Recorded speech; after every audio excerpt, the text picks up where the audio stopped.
बादशाह का महल और देहाती।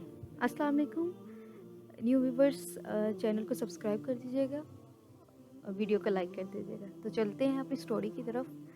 तो ये कहानी है एक बादशाह के महल की और देहाती गांव के लोगों की। बादशाह ने बहुत ही आलीशान महल तमीर किया जो देखता ही रह जाता। महल नहीं था, जन्नत का टुकड़ा था। गर्ज ये कि जो भी आता देखता ही रह जाता और दंग रह जाता। मगर अब बादशाह ने अजीब शर्त रख दी, जो शख्स महल को एक मुतय्यन वक्त में देखेगा पूरा महल उसे दे दिया जाएगा, लेकिन जो शख्स इस मुतय्यन वक्त में नहीं देख पाएगा उसका सरकलम कर दिया जाएगा। बहुत सारे सरफिरे नौजवान मना करने के बावजूद जान गंवा बैठे। जो भी जाता पूरा पूरा क्या आधा महल भी न देख पाता कि वक्त पूरा हो जाता और अजल का पैगाम लेकर ही आता। इस बात का शोर बहुत दूर तक पहुंच गया। एक नौजवान देहाती के कानों तक ये खबर उड़ती उड़ती पहुंच गई। नौजवान ने जब पूरी बात सुनी, तस्दीक की और बादशाह के महल पहुंच गया। दरबारी वजीरों, मशीरों और जल्लादों ने भी मना किया, मगर वह धुन का पक्का निकला।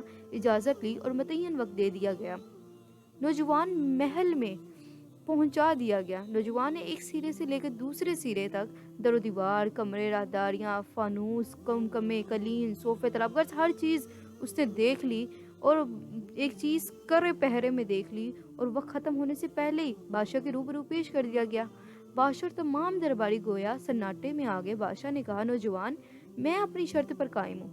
महल अब तेरा है, मगर ये बात समझ नहीं आई, वक्त ख़त्म होने से पहले तयशुदा वक्त में इतना खूबसूरत, जिसके दरो दीवार, क्यारियाँ, बागात, हौज, तालाब, कमरे, रहाइश इतनी खूबसूरत हैं, तुमसे पहले जो गया कोई बाग में पहुंचकर बाग की खूबसूरती में खो गया, कोई क्यारियों में, कोई कुमकमे, कोई दरो दीवार के नक्शो निगार में खो गया और वक्त ख़त्म कर दिया और जान गंवा बैठा। तुमने पूरा वक्त भी नहीं लगाया और महल भी देख लिया।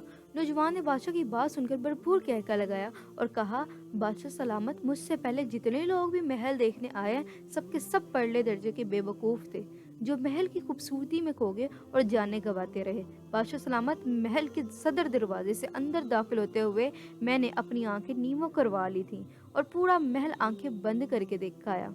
मैं इतना बेवकूफ़ नहीं हूँ जो महल की खूबसूरती में खोकर अपनी जान गवा देता।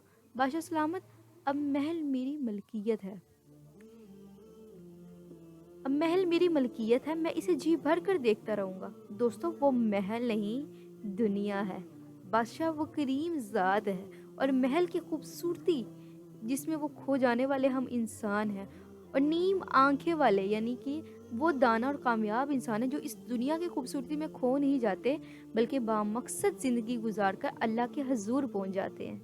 मतलब दुनिया की रंगीनियों में कई लोग ऐसे होते हैं जो दुनिया की रंगीनियों में खोकर असल अपनी ज़िंदगी का मकसद ही भूल जाते हैं कि उनका इस दुनिया में आने का मकसद क्या था। आखिर अल्लाह ने उन्हें क्यों भेजा? ऐश करने के, आराम करने के लिए तो नहीं। अल्लाह ताला ने मखलूक को बनाया अपनी इबादत के लिए। तो ये पूरी कहानी का वाक़या क्या था कि वो जो बादशाह था वो हमारी यहाँ करीम ज़ात है।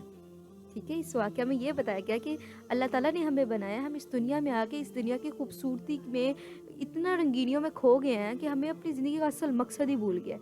जिसके हजूर हमें पेश होना है, हमें वो चीज़ ही भूल गई कि हमने अल्लाह ताला के पास वापस लौट कर जाना है। और कई वो लोग, कामयाब लोग वो हैं, वो अक्लमंद, वो दाना लोग वो हैं जो दुनिया की रंगीनियों को जानते हुए भी, दुनिया की ऐशो इशरत को जानते हैं, लेकिन वो इन सब से बेखबर होकर अपने अल्लाह के पास जाते हैं, अल्लाह की इबादत करते हैं।